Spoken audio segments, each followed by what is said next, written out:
Hello, everyone, everywhere. This is Bob Thibodeau with the Kingdom Crossroads podcast, and you are listening to Life Transformation Radio with my good friend Sean Douglas. Be sure to subscribe to his podcast so you will not miss any of the upcoming episodes, and be blessed in all that you do. Welcome to Life Transformation Radio. This show is all about life transformations and our journey from where we were to why we are doing what we are doing today. We will discuss the hiccups, the roller coasters, and the blood, sweat, and tears that has been poured out while discovering our purpose. It is all about our transformations. Here is your host, Sean Douglas. Welcome, everybody, to another episode of Life Transformation Radio. I am your host, Master Resilience Implementer, TEDx speaker, business positioning strategist, and author, Sean Douglas. Kind of working through some internet little issues today, so hopefully this episode becomes loud and clear for everybody. So this show is heard in over 66 countries, such as the United States, Canada, Australia, New Zealand, Austria, UK, all around the world. So I want to thank you to those who are listening from wherever you are. Life Transformation Radio is all about our transformation.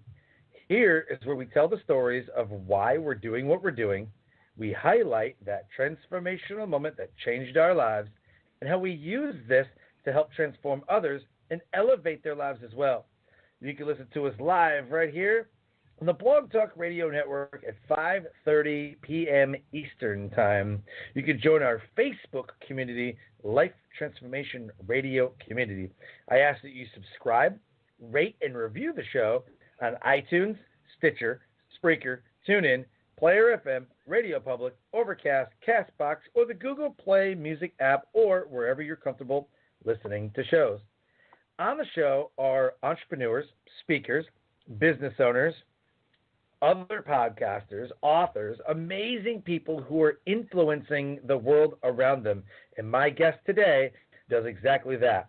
If you have any questions for any of the guests that I bring on my show during our live broadcast, you could call us up at 657-383-1109. Again, the number is 657-383-1109.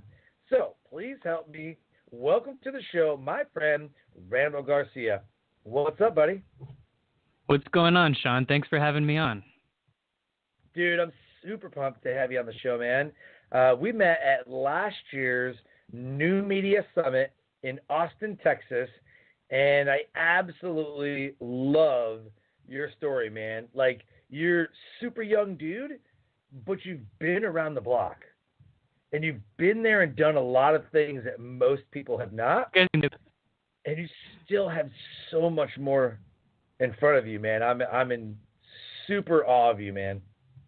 Thanks, man. I appreciate it. I'm just excited to be here and share my story, and hopefully it encourages others. Yeah, 100%, man. So you'll be coming to the next New Media Summit in Tampa, Florida in February as an icon. So you were an attendee, and now you're coming back as an icon of the podcast world. Yeah, I'm super excited to be an icon of influence this coming February. It's going to be awesome. I'm looking forward to it, more than anything. I'm looking forward to learning from everyone else. I've been podcasting for a couple years now, and I want to be one of those icons that helps other people turn podcasting into a business, because there is strategy behind it. But enough of the business talk. I know we want to get to the transformation, right? Right. So the title of this episode is Millennial Leadership with Randall Garcia. He is a top millennial podcaster and fellow icon of influence from the New Media Summit. He is the host of the Millennial Leadership Show, helping millennials succeed in work and life. He's also the host of the Lead at Home podcast, helping high achievers reprioritize leadership in the home. Randall is a successful entrepreneur who has launched several six-figure businesses, both online and offline, in multiple markets and niches. His story of transformation from drug user to joining the fight against drugs in his local community is one we will highlight today. If you want to know more about what he's up to, go to his website, www.randall, with two L's, randallsgarcia.com, randallsgarcia.com. Connect with him. He's doing amazing things. So the first question I have for you is why? What is your deep why for what you do? I want to transform lives of those around me. And so I think that's one of the reasons why the Life Transformation Radio is, it just really sparked my interest, is because it has exactly to do with my vision, with my why.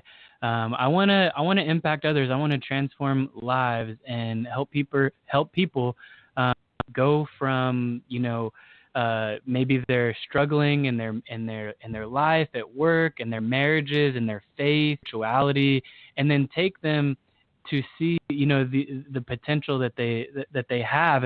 And so what I've been others, and so really I just want to see lives transformed. Okay, I'm a big problem solver, so if you come to me with a problem, usually I can kind of help reverse engineer a vision that you have for yourself and help you take steps to get that and achieve your purpose. So show, but it really is why I'm here, is to help others live transformed lives. I love it, man. So let's talk about your transformation. I don't always believe it's all sunshine and rainbows and everything's not just kind of handed to us, or you kind of got to work for it. Or what I like is that the struggle. That's what I love about entrepreneurship, is the struggle. It's the wins, it's the losses, it's the ups, it's the downs. It's just a journey of growth, right? So take us through your transformation and how you began this fight against the drugs in your local community, and kind of where you came from.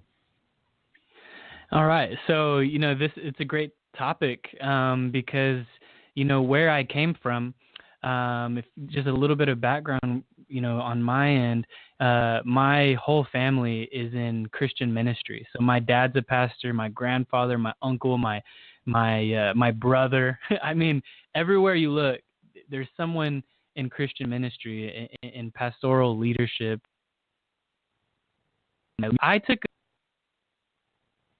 in fact, through the end of high school and into my first few years of college, I actually began to try to disprove God as much as I possibly could. So I went in the total opposite direction, because people who called themselves Christians, who had their own. And so I really went through this time of struggling with what I believe in, and I tried to disprove everything about God. I wouldn't listen to people. I wouldn't listen to mentors or advisors that later helped me get out of this. And I really found myself in a place where I wasn't really happy. And to make a long story short, I would smoke pot every single day. Every single day, I would show up to work high. I basically was. There's a 3 years of the whole time, and one of the things that it led me to do is I then started drinking. Okay, so I would combine the two, and I was really living this life that was not filled with meaning, that was not filled with purpose. I was searching, but I wasn't finding for a reason, even if there was no God. Like, what is my purpose? And I really struggled internally dealing with that. And fast forward, I know we're probably going to get into the middle of the story, but fast forward, I'll give you a sneak peek. Fast forward a few years, sure. And I got out of the funk, and now I am the youngest board president of a nonprofit over $3 million in revenue in Texas. So I'm one of the youngest nonprofits, but it's not just any nonprofit. It's a $3.5 million nonprofit, and it's called the San Antonio Council on Alcohol and Drug Awareness. And it really was something that it struck a chord with me, because I had been there. I had been addicted. I had been in that funk in my life where I couldn't break free from something, and I needed change, and it got me from sitting in my room alone with a blunt in one hand and alcohol and their liquor, Crown Royal in the other hand, getting drunk, to where I am now today. There was a huge transformation that took place, and that story is one that I will tell over and over to anyone who will listen. Perfect. So walk me through that, man. How did you overcome, and how did you elevate to that next level to become the youngest board member? So, I think it was a process.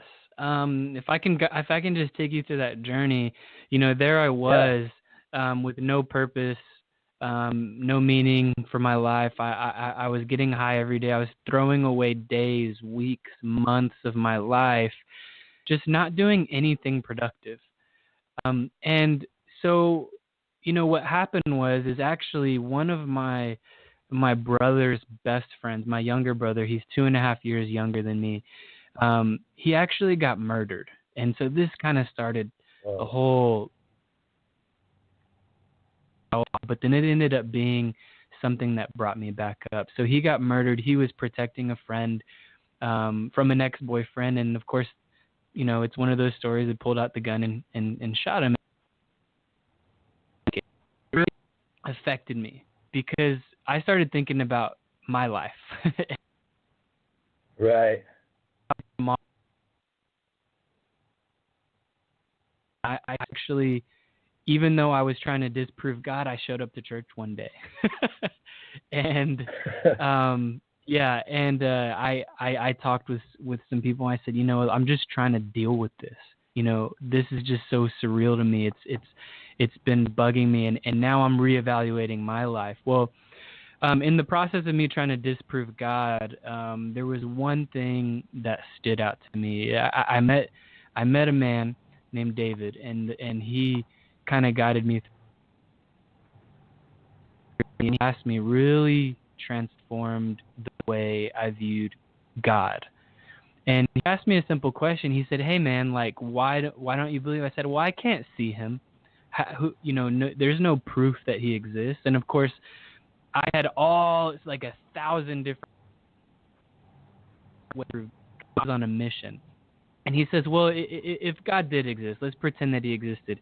Would he be a physical God? Would you be able to see him, touch him, feel him?" And I said, "Probably not." And he says, "Well, what would he be? Would he be spiritual?" And he says, "Well, what would he be? Would he be like, would he with your emotions?" And so I ended up deciding, you know what, he would be spiritual. That thing that I can possibly think of. And so he says, "Well, if you think God is a spiritual being, then you must grow yourself spiritually in order to find him. Because if your spirit is dead, then how are you ever going to experience God?" And so that's what kind of, it really inspired me. And I said, you know what, my spirit is dead. My spirit is dead. My spirit is crushed. My spirit is not living. It's not alive. It's, my spirit is not living to my potential. It's not living with purpose. And so what I ended up doing is I sought spiritual counsel. And as I grew spiritually, I ended up figuring out that there is a very spiritual God in my life. And, from that point forward, I decided to live with purpose and to live with intention. And every single day I would wake up and I would set goals for myself. And I ended up going back to school because I had dropped out of college, and I finished college, and I started reaching out to businessmen that I knew around me. And then what do you know? I start a business that ends up being, wildly successful. And then I get noticed by a nonprofit, and, I first became and alcohol. But after 5 years of serving, I got nominated to be president, and they elected me. And little did I know, I'm the youngest board member in Texas for nonprofits over $3 million. So it's been a journey. Wow. Wow. Amazing, man. That's super amazing. So with all this going on, what made you start the podcast? What happened was people started seeing me as a leader. And so here's even more of the background. Here's a little bit more about me that most people don't know. But I didn't have that confidence to get on a mic and to start a podcast and to, even have something to say. But what happened was I actually started being in profits. We were at this red ribbon reception dinner. It was a real nice, fancy fundraiser dinner, and they called me up and they introduced me, Randall Garcia, the Millennial Leader. Wow. And I was like, hey, that kind of has a ring to it. And so I called my brother up, I called a friend up, and I was like, hey, there's something to this. And so I actually created a website and a blog, and it was very uncomfortable for me because it wasn't just that person called me a millennial leader, but people were reaching out to me asking for my advice, my opinions. They were asking, how do I get plugged in to serve my community? How did you get to serve on a nonprofit board at such a young age? I see that your business is wildly successful. What are you doing? I'm trying to start a business too. How can you help me? And so, I ended up just sucking it up and saying, you know what? I want to help people. I want to help people in whatever they're facing. And so, I started the Millennial Leadership Show, and that's been a great success. The Millennial Leadership Show came after the Millennial Leadership website, where I was blogging. It started off where I read one book a week for an entire year, and I ended up doing more than 52 books. I did 70 books on the Millennial Leadership Show website. Wow. And so I started generating this book. Do you think this one's worth it? And so then I started generating a following. I said, you know what? I'm going to start. So that's where the show came to be. And to this day, the show is inspiring millennials all over the world. And so I've met, so many different people. In fact, I had a co-host for the Millennial Leadership Show season 1, and he was a writer from Forbes. His name is Wes Gay. And, me and him together, we developed season 1, put it out there. It was great. It was awesome. We had fun. And then in season 2, I decided, I want to, Wes was extremely busy. He's an entrepreneur, started another business. So I reached out to one of my other millennial leaders. He's a millennial author. He has a book called The Blueprint for a Successful Career. He's a millennial author and with a huge following, and Will became my co-host. And so what started happening is we started leveraging audiences from millennials all across the country when we do guest interviews. It was an amazing thing. And now, looking back, I'm thinking, man, I've met so many people all over the world, so many millennials, so many people who've come on my show and given my audience the, top-notch advice. I'm blessed to be where I am. And to be honest, it all starts with serving people. And if, people that listen to my show, they want to get better. They want to set those goals, and they want to have those, resolutions to change, to make positive change, and to, to be a better person, to be the best version of themselves. So people listen in, they tune into my show to continue that life transformation. Because, Sean, as you know, life transformation, a lot of times it doesn't just happen once, but transformation happens over the entire course of your life, right? 100%. Yep. So I mean, it's been an incredible journey. Mm-hmm. Yep. It's been an incredible journey. So I'm just blessed to be on your show. So it's been good. So I watch a lot of Simon Sinek. And he's got a video out there about millennials and entitlement. And, another guy that I watch a lot of is Ben Shapiro. just because I There you like go. how he just talks facts and figures. You know, not that he's conservative or Jewish or nothing like that. I love when people ask him stupid questions, and then he just destroys them with like facts and figures. I don't know, it's just funny to me. But Yeah. do you ever address the millennial entitlement, like the bad press that just the word millennials get? A lot of the stereotypes, unfortunately, are true. And you'd probably expect me to say the opposite, like to defend millennials. No, millennials are the most educated generation of all time, which is actually true if you look at college rates of graduation.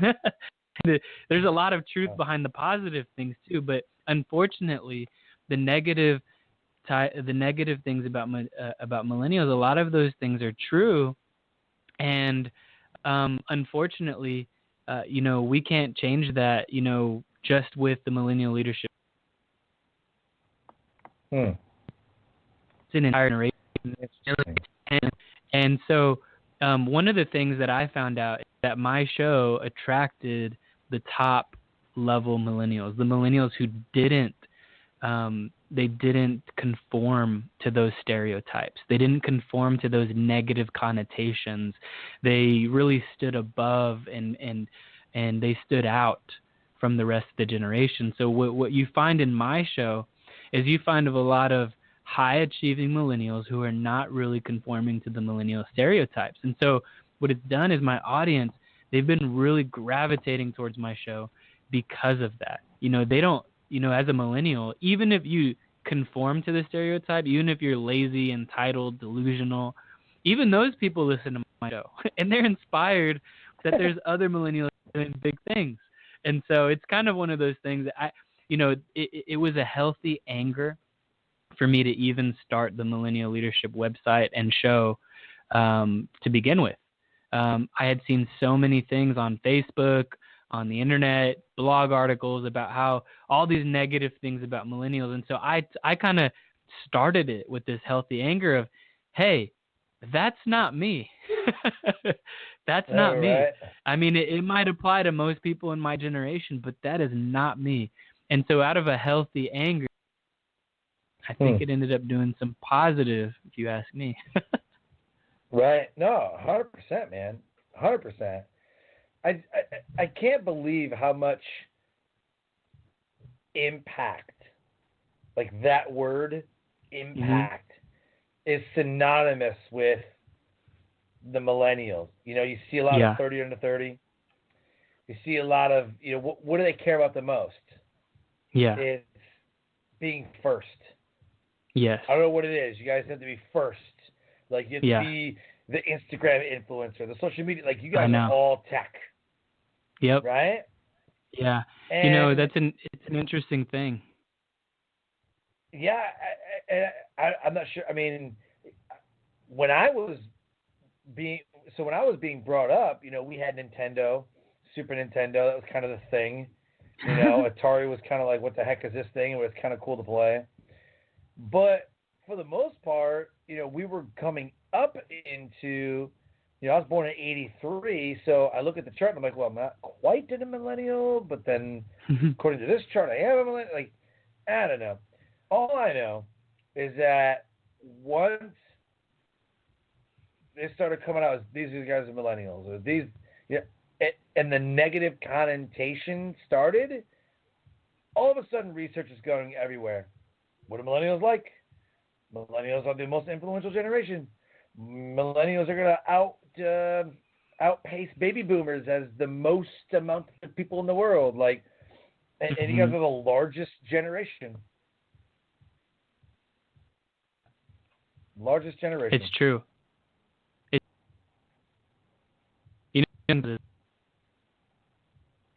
We have social media, and so it's easy for us to, because we've grown up with it, it's easy for us to get really sucked into it because we don't remember what life was like without it. And so it's really easy for us to get sucked into it. So you'll see a lot of, like the other day I was in Toyota, I was getting my car serviced, and I decided to wait around because they said it only take 45 minutes. So I waited around. And then I look over to my right, and there's this millennial, like getting the perfect angle of her coffee cup that she just poured at the Toyota dealership. And then I look, and I knew she was taking a picture. And then I look, and she's trying to get the perfect angle of a coffee cup with a fancy car in the background, like normal day in the life kind of thing. And I was like, I wonder if she's even telling people that she's at the dealership getting an oil change. And so, and she's like, yeah. And it was just hilarious to me. And, but that's the thing with millennials is millennials are an interesting generation because we don't remember much of what it was like without the internet. And so what happens is we see endless possibilities. Like with the internet, you can't separate the came with,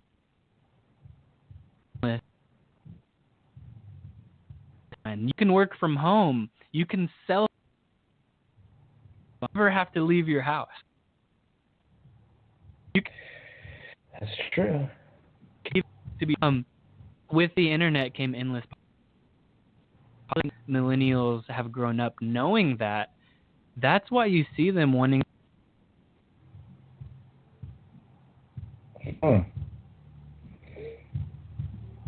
Okay. Interesting. So, hold on a second. You still there?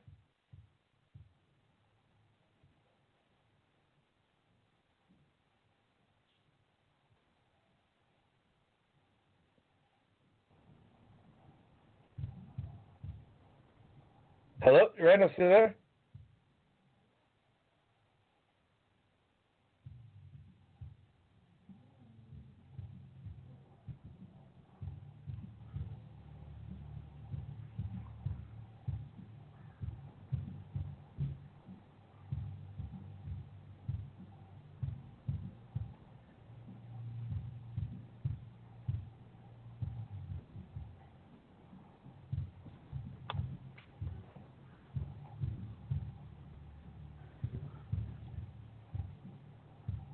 You still there?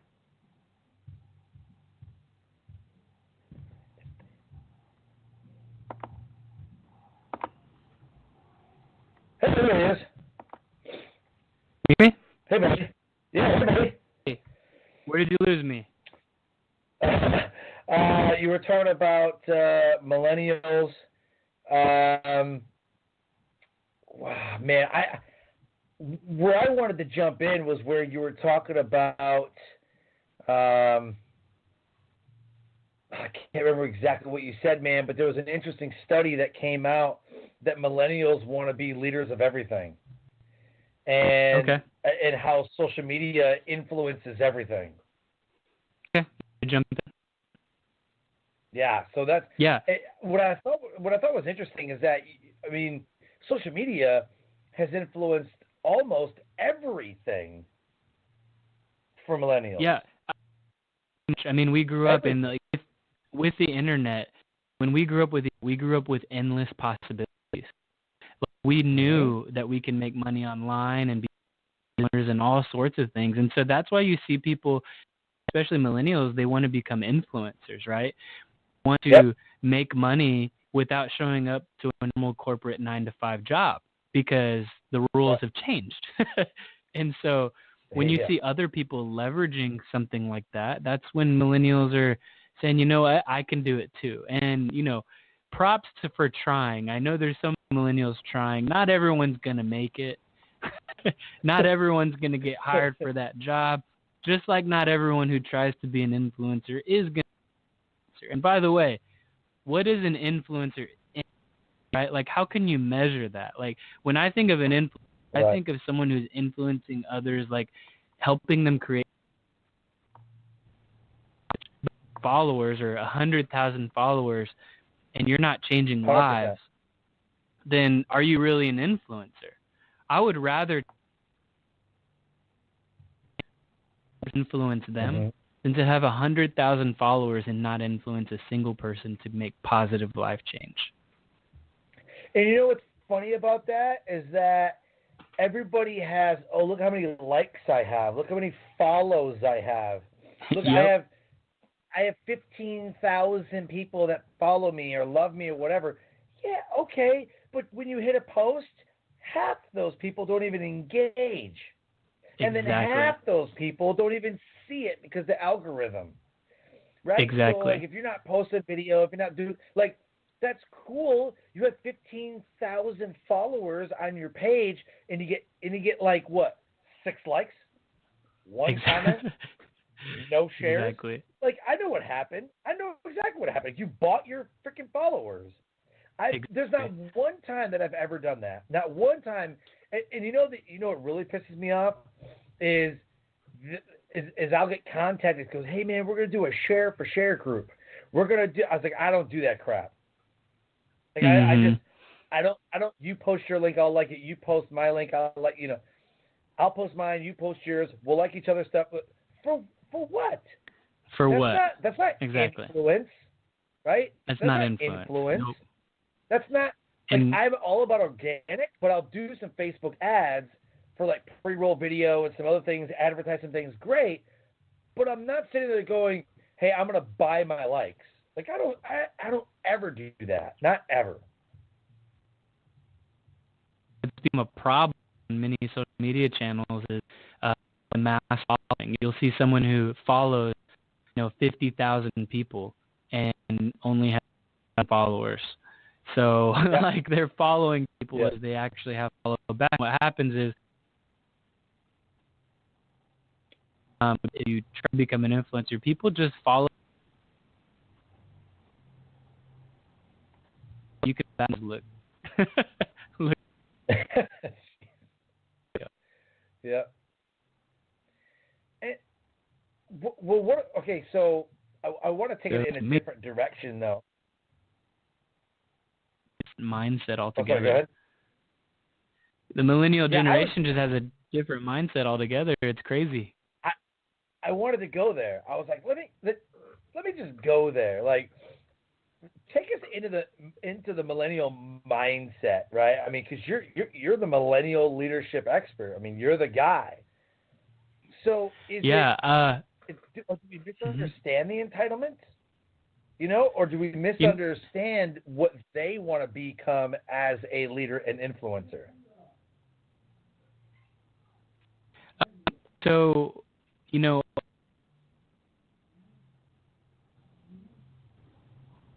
topic is needed, and what we actually find out, according to research, is that every generation thinks that they are smarter than the generation before it. So, like, which means like, hey, Sean, you think you're smarter than your parents and you're wiser than do you have a son or a daughter? If you had a kid, right? Yep.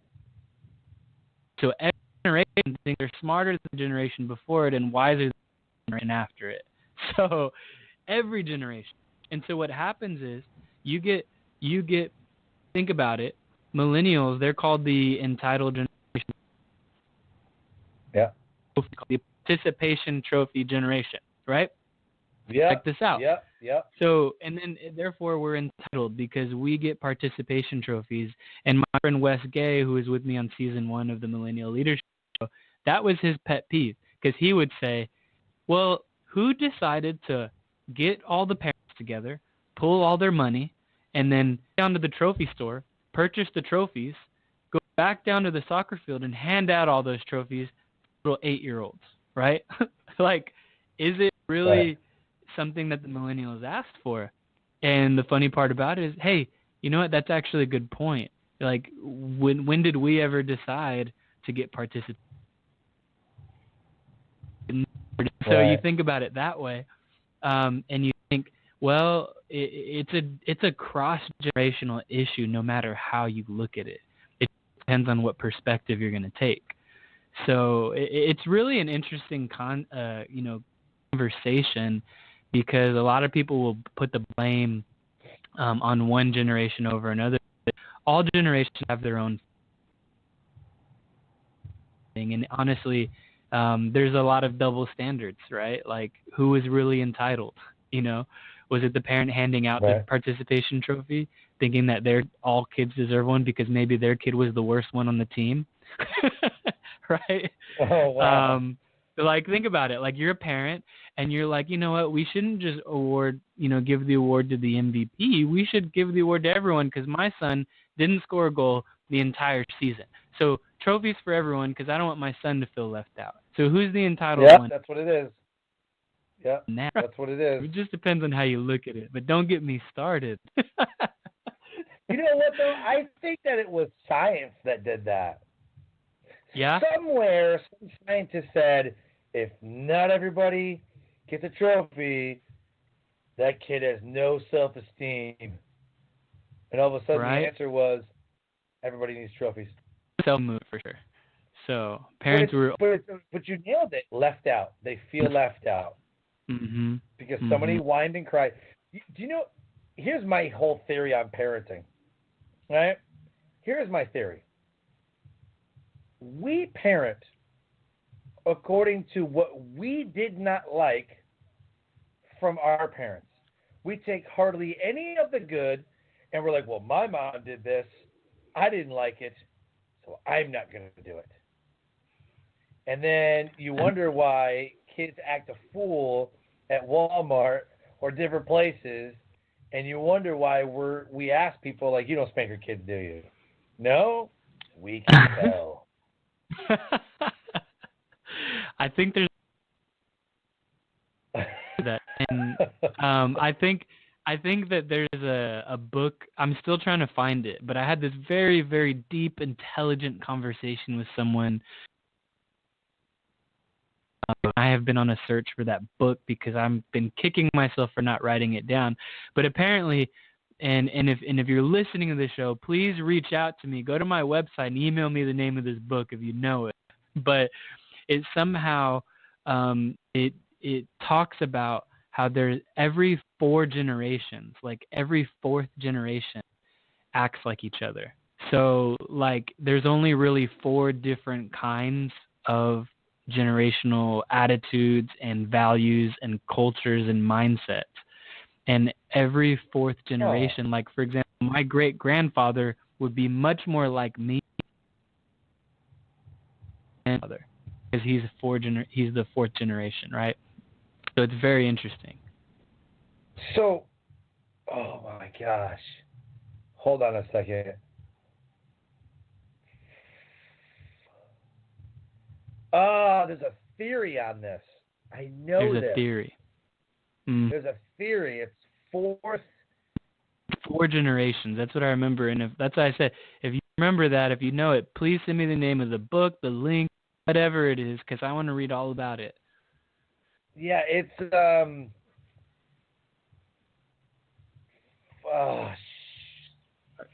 Are you Googling it right now? No, so I know what you're talking about. The guy's name is Strauss. Okay.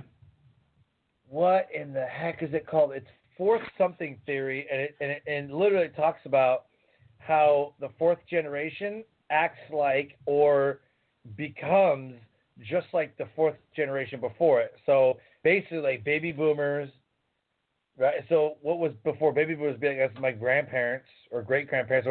So basically, you would act like your great grandparent, and then when you have children, it would be like you. And it just kind of cycles. It kind of cycles that way. That's how. Exactly. I know what you're talking about. I remember Strauss. That's our homework for the week. Yeah, so I just remember Strauss. Man, I'm gonna have to. Now you're gonna make me Google it later. I know. Now I'm gonna have to go like really search deep that book so I can read it. Right. 100%. Yeah, I need to go search for that book for sure. Man, so tell everybody. So how do we get away from this? How do we?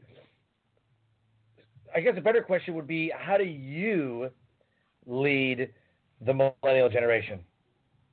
To be honest, this is going to sound very cliche, but honestly, there's a lot of truth to it, and it's much deeper than surface. But I mean, come on, it's all about emotional intelligence. 100%. If you 100%. cannot identify with, self-reflect and look inside of you and identify who you are and how you feel and how you make time, as well as understanding the person you're talking to, then none of it matters. Then it's just going to be this cross-generational issue where these generations are, fighting tooth and nail, and they're not collaborating and they're not on the same page because they don't understand each other. But emotional intelligence, if you can actually take the time to think it through and try to understand someone else, the better. So here's another thing, Sean, why this is so important. So, Sean, when you went through elementary school, who did you hang out with, and who did you have things in common with, and who did you talk with? You were probably talking with other elementary school students, correct? Right? You probably had conversations and interests in the same things, in the same. Sure. Whatever it was, because you understood each other. And what happened throughout your entire years of school? And this happens to most people. Now you're in middle school. Who are you communicating with? Middle schoolers. You're in high school. Who are you communicating with every single day, Monday through Friday? Well, high schoolers. You get into college, and then who are you communicating with? Other college students. And you get thrust into the real world. And now who are you communicating with? Every single day. Multiple generations. So here's where the disconnect is. Here's where the disconnect is. You've spent so much time just having other people in your same generation reinforce over and over and over again what you believe and what's acceptable, how to act, what to say. And you've had the same exact generation every single day over and over reinforce that into you, that when you're thrust into a real world job experience and you're dealing with cross-generational issues, you are not equipped to deal with all that. Now think about it. Like I actually spoke to a school district, and I said, you know what? Like, let me give you an example. Teaching is one of the hardest jobs to have because, like, let's say you have an Gen Xer teacher who is, they have a millennial parent, right? That is the parent of one of the students, and then the student is a Gen Edge, which is what we call after the millennials, Gen Edge, Generation Z student, right? You have the student in Gen Edge, you have the parent who's a millennial, the teachers grew up in a Gen X format, and then what happens? Sometimes the grandparents pick up the kids, and they're baby boomers, right? And so you have teachers. That's just one example of probably 1,000 of when you get put into a real world scenario, you're communicating cross-culturally in so many different ways. And it's not just generational cultures, but it's all, then it expands. It's not just generations of age groups. It's also different backgrounds, different experiences, different ethnicities, right? Just so many different factors. And so how I can just generalize it and make it sound cliche, but actually really, really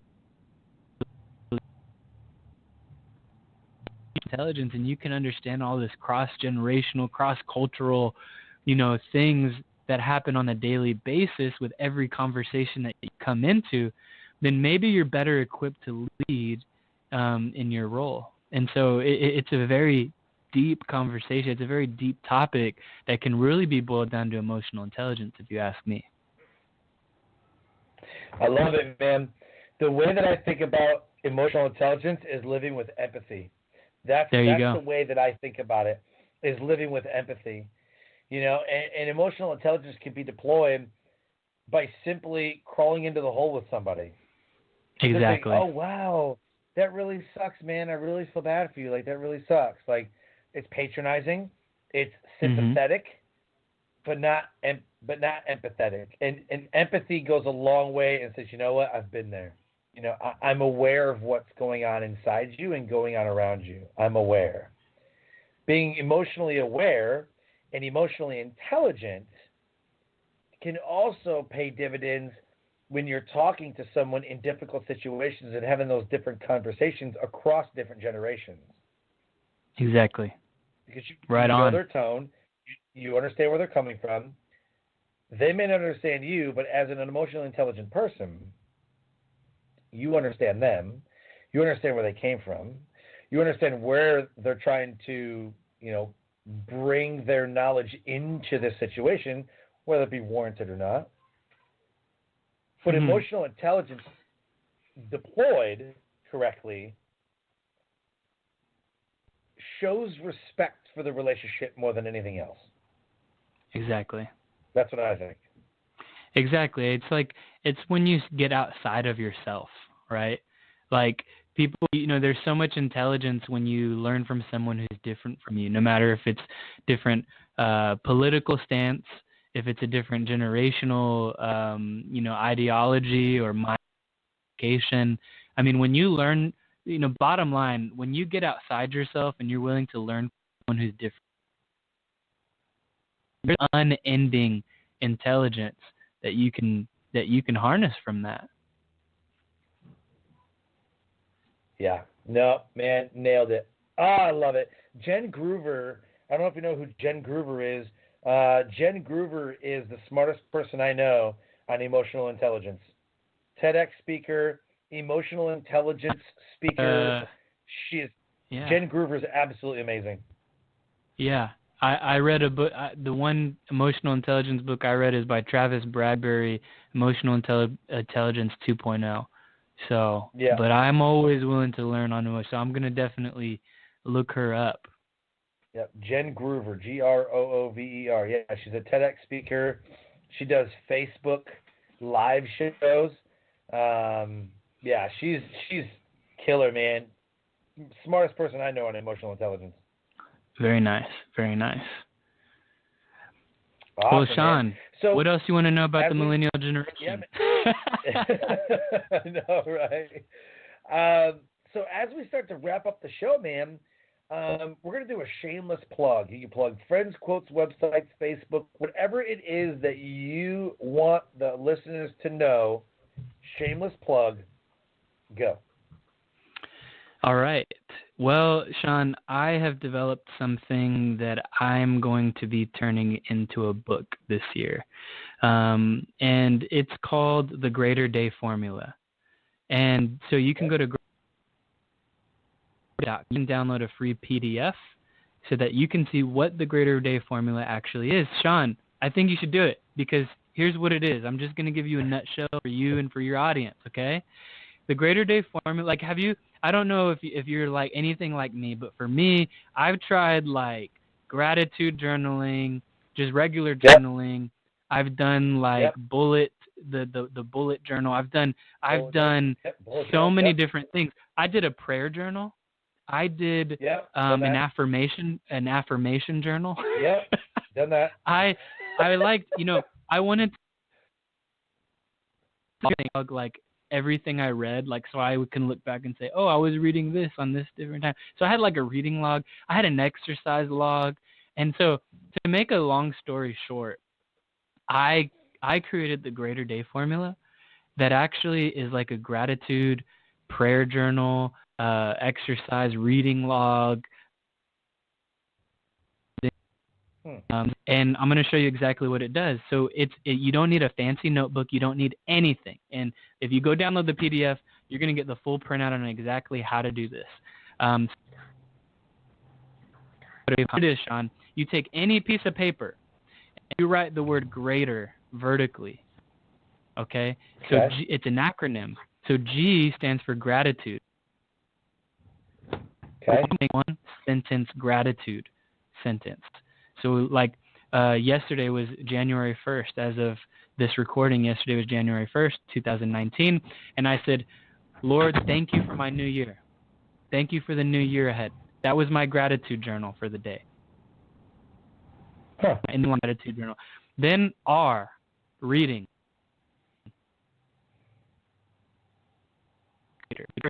I read a little devotional from my YouVersion Bible app. So I wrote in devotional, day 1, right? And that's what I read. And then E is for exercise.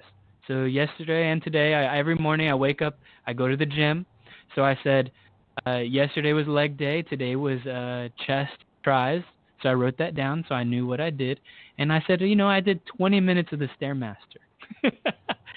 Then Wow. A, right? Then you put the letter A, and that's affirmation, okay? So then, after I've done all that, I've worked out, I've logged, I've read, then before I start my day, I am, and then fill in the blank. What are you today? What are you? What do you need confidence in? I said, I am a leader that everyone wants to follow because right? So I had an affirmation. EA, and then T is where I goal set for the day. T stands for top 3. So I write my top 3 things that I need to do today, and I write those out. And then that's in the morning I spell great. So if I want to make a great day greater, in the evening I add ER. So in the evening, E is end of day wins. E is end of day wins. And so basically what I do there is I look back on my day and say, what did I do right? How did I win the day today? And then R is reflection. So what did I learn today? So if you use the great paper, anything, write greater in a vertical format, and you basically have everything under the sun. You can go download a version of that just so you know exactly what I'm talking about at greaterdayformula.com. It's going to be great. I use it every morning and every day. That's awesome, man. I'm going to try to do that. Absolutely, man. I'm going to try to do that because I've done the bullet journaling. I've done the regular journaling. I got the affirmations. I got everything else. That's freaking cool, man.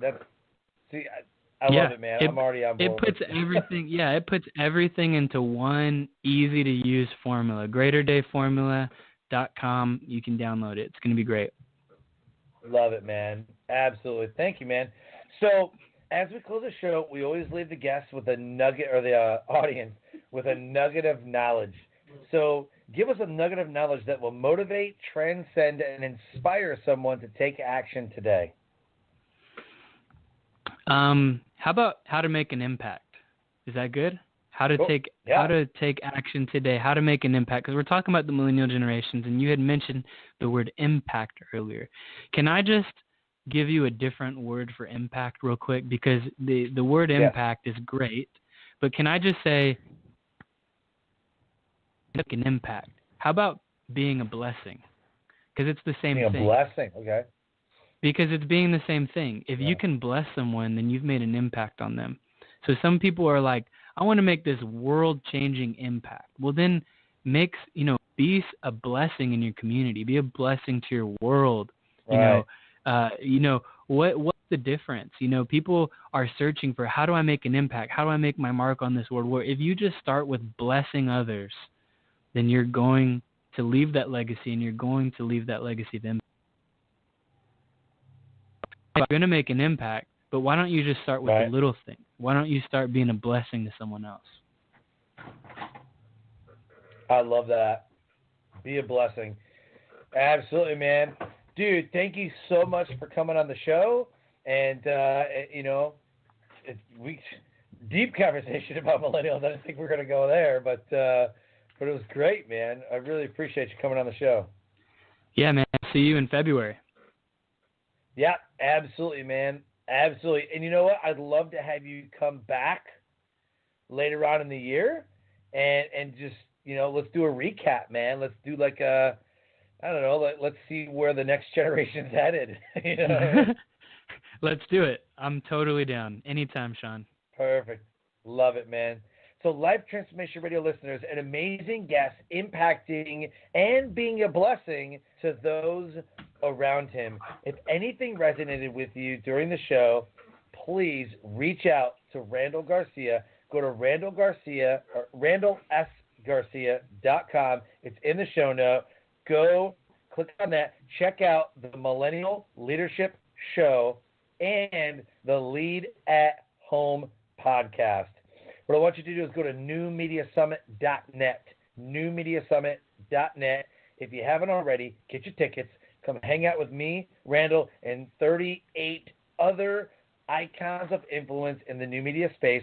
Come hang out with us in Tampa in February. Go get booked on shows. Go be a blessing. Make an impact. That's it for Life Transformation Radio. As I say before we close, live your brand. Find opportunities every day to live out the core values that you hold deep in your heart. And I call this living your brand. So until the next episode, live a great life.